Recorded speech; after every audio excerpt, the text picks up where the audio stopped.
Welcome friends to this week's market outlook. आशा करता हूं कि आप लोग सकुशल होंगे। तो चलिए फिर शुरू करते हैं। सबसे पहले ग्लोबल मार्केट्स की बात करें तो वहां हमें एक मिक्स ट्रेंड देखने को मिला, जहां डाउ जोन्स मोर और लेस में एक फ्लैट क्लोजिंग हम लोगों ने देखी। वहीं S&P 500 में 0.64% की गिरावट देखी गई और नैस्डैक में करीब 0.56% की गिरावट हम लोगों ने पिछले हफ्ते देखी।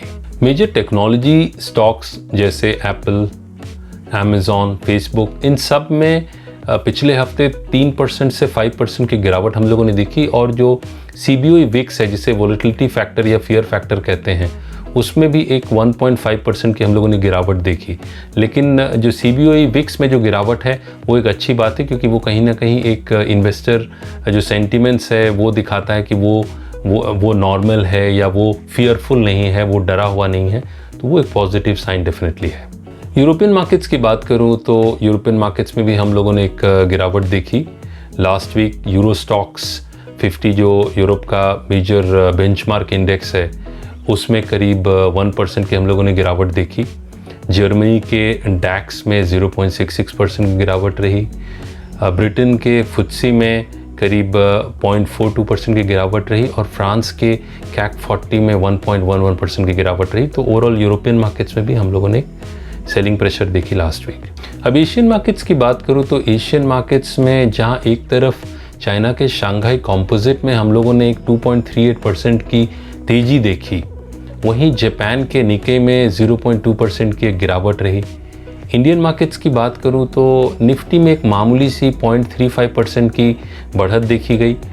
BSE सेंसेक्स जो है वो फ्लैट रहा, लेकिन बैंक निफ्टी में एक करीब 2% की हम लोगों ने गिरावट देखी लास्ट वीक।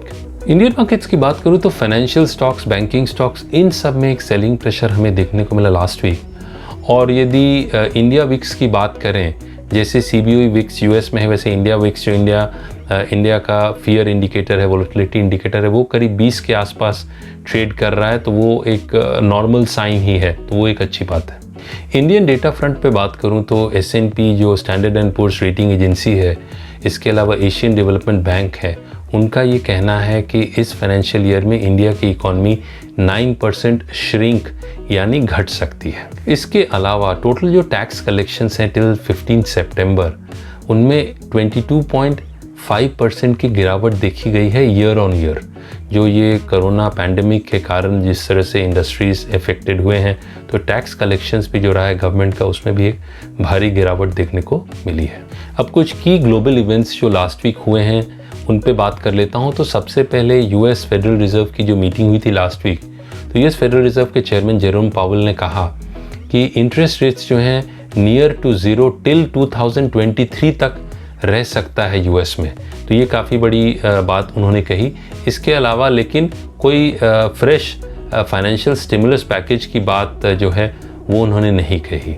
लेकिन साथ में ये भी कहा कि इस फाइनेंशियल ईयर में US की जो इकॉनमी है उसमें 3.7% की डी ग्रोथ, मतलब श्रिंकेज देखी जाएगी, कॉन्ट्रैक्शन देखी जाएगी। लेकिन 2021 में US इकॉनमी में करीब 4% की ग्रोथ देखी जा सकती है, ऐसा US फेडरल रिजर्व का कहना था। सेकेंडली, US का जो प्रपोज्ड स्टिमुलस पैकेज है वो रिपब्लिकन्स और डेमोक्रेट्स जो दो पॉलिटिकल पार्टीज़ हैं, उनके असहमति के कारण वो पैकेज अटका पड़ा हुआ है। और कहीं ना कहीं जो पैकेज में अग्रीमेंट है वो सितंबर में आना ज़रूरी है। तो इस पे भी काफ़ी जो मार्केट्स जो हैं वो कंसर्न्ड हैं फ़िलहाल। US Michigan consumer sentiment indicator जो काफ़ी पॉपुलर और इम्पॉर्टेंट है, वो सिंस मार्च 2020 हाईएस्ट लेवल पे आया, करीब 78.9। तो वो कहीं ना कहीं ये दिखाता है कि US जो कंज्यूमर है उनका सेंटिमेंट्स जो है वो अब पॉजिटिव हुआ है। तो ये एक अच्छी बात रही। OECD जो एक global organisation for economic cooperation and development है, उनका ये कहना था कि जो ग्लोबल इकॉनमी है वो कोविड-19 के कारण 2020 में 4.5% की ओवरऑल श्रिंकेज या कॉन्ट्रैक्शन देखी जाएगी, लेकिन 2021 में ग्लोबल इकॉनमी में करीब 5% की ग्रोथ देखी जाएगी, ऐसा उन्होंने कहा था लास्ट वीक।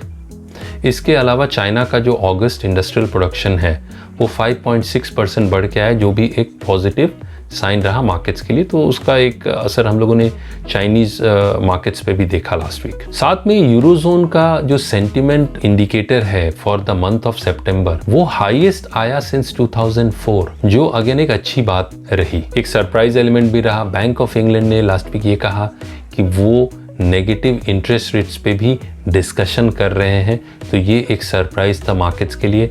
आगे देखना होगा कि इस पे बैंक ऑफ इंग्लैंड क्या करता है। इसके अलावा जापान के जो नए प्राइम मिनिस्टर सुगा हैं, उन्होंने जापान की जो है वो कमान संभाल ली है। यदि कोरोना वायरस की बात करूं तो यूरोप में सेकेंड वेव ऑफ अटैक शुरू हुआ है, और यूरोप में पिछले हफ्ते जितने केसेस आए हैं वो मार्च के जिस वीक में सबसे ज़्यादा केसेस आए थे उससे ज़्यादा केसेस अभी इस हफ्ते आए हैं, तो कहीं ना कहीं ये एक चिंता की बात है। अब कमोडिटीज़ की बात करूं तो कमोडिटीज़ में पिछले हफ्ते गोल्ड और सिल्वर में एक मामूली सी बढ़त हम लोगों ने देखी, लेकिन दूसरी तरफ क्रूड ऑयल में एक शानदार तेजी, करीब 10% की बढ़त हम लोगों ने क्रूड ऑयल में पिछले हफ्ते देखा।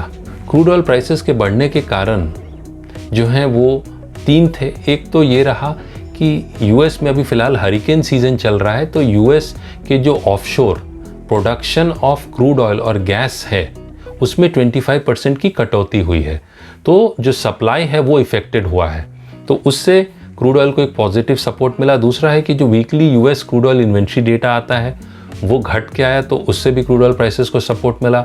और तीसरा जो है कि ओपेक प्लस कंट्रीज़ की एक एक्स्ट्रॉर्डिनरी मीटिंग अक्टूबर में होने वाली है, तो इस खबर के कारण भी क्रूड ऑयल प्राइसेस में एक तेजी हम लोगों ने देखी लास्ट वीक। रुपये की बात करूं तो रुपये अगेंस्ट डॉलर में हम लोगों ने एक मजबूती देखी, लेकिन इसके बावजूद रुपया जो है वो 72.50 और 74 के बीच में ही फिलहाल ट्रेड करता हुआ दिख रहा है शॉर्ट टर्म में। यदि की मार्केट डेटा पॉइंट्स पे बात करूं तो लास्ट वीक FIIs की 1689 करोड़ की बाइंग देखी गई थी, वहीं DIIs की 2396 करोड़ की सेलिंग हम लोगों ने देखी लास्ट वीक। इसके अलावा जो एक ओपन इंटरेस्ट का एक इम्पॉर्टेंट डेटा है जिसे Nifty put call ratio PCR कहते हैं, वो 1.28 फिलहाल है, तो अभी भी सिस्टम में पुट्स ज़्यादा है कॉल से, लेकिन यदि आप पिछले 2 हफ्तों से 3 हफ्तों से देखेंगे तो ये जो रेशियो है वो घटता आ रहा है, तो ये भी एक सिग्नल है कि आपको थोड़ा सा कॉशियस रहना चाहिए। सितंबर मंथली सीरीज़ की बात करूँ तो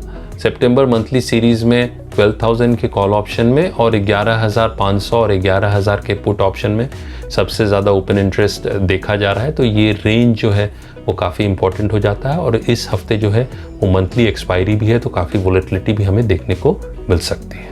सेक्टर्स की बात करूँ तो इस week Nifty pharma index was the best performing, उसमें करीब 8.9% की बढ़त हम लोगों ने देखी।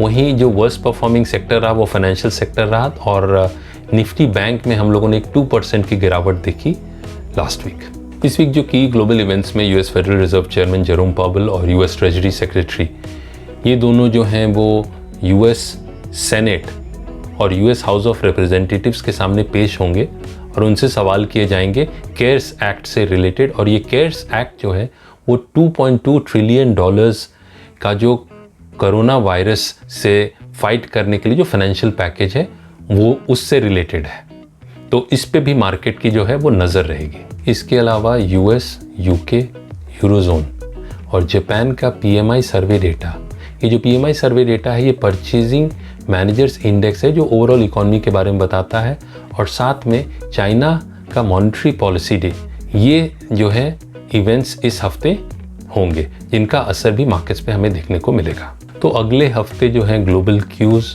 इसके अलावा जो कोरोना वायरस के जो नए केसेस फैल रहे हैं पूरी दुनिया में और जो मेजर ग्लोबल इवेंट्स हैं उन सब पे इन्वेस्टर्स की नज़र रहेगी। लास्ट वीक हम लोगों ने डोमेस्टिक मार्केट्स में एक साइडवेज ट्रेंड देखा, और यदि टेक्निकल इंडिकेटर्स देखें तो जो मेजर इंडाइसेस हैं, चाहे वो निफ्टी हो या सेंसेक्स, वो कहीं ना कहीं एक फ्लैट ट्रेड करते हुए दिख रहे हैं। हालांकि जो रेंज निफ्टी का है वो 11,200 से 11,800 का है, तो ये काफ़ी एक इम्पॉर्टेंट रेंज हो जाता है। और इस वीक जैसा मैंने पहले भी कहा कि मंथली एक्सपायरी है, तो हमें वोलेटिलिटी देखने को मिलेगी इस वीक। और यदि निफ्टी 11,600 के ऊपर सस्टेन करता है तो 11,750, 800 तक निफ्टी जा सकता है, और 11,200 के नीचे यदि निफ्टी में सेलिंग आती है तो वो 11,000 का next major support zone Nifty के लिए देखा जा रहा है। बैंक निफ्टी की बात करूं तो बैंक निफ्टी का जो सपोर्ट है, पहला सपोर्ट वो 21,400 पर है और उसके नीचे 19,800 पर है। वहीं रेजिस्टेंस की बात करूं तो बैंक निफ्टी का जो रेजिस्टेंस है वो 23,050 और उसके ऊपर 24,200 पर है। तो मार्केट्स में ओवरऑल एक्सपायरी के कारण, मंथली एक्सपायरी के कारण इस वीक वोलेटिलिटी हमें देखने को मिलेगी, तो कहीं ना कहीं ये कॉशियस अप्रोच अपनाना चाहिए। तो आज के लिए इतने ही दोस्तों, जल्द मिलते हैं और यदि आप और सीखना चाहते हैं तो सब्सक्राइब करना ना भूलें।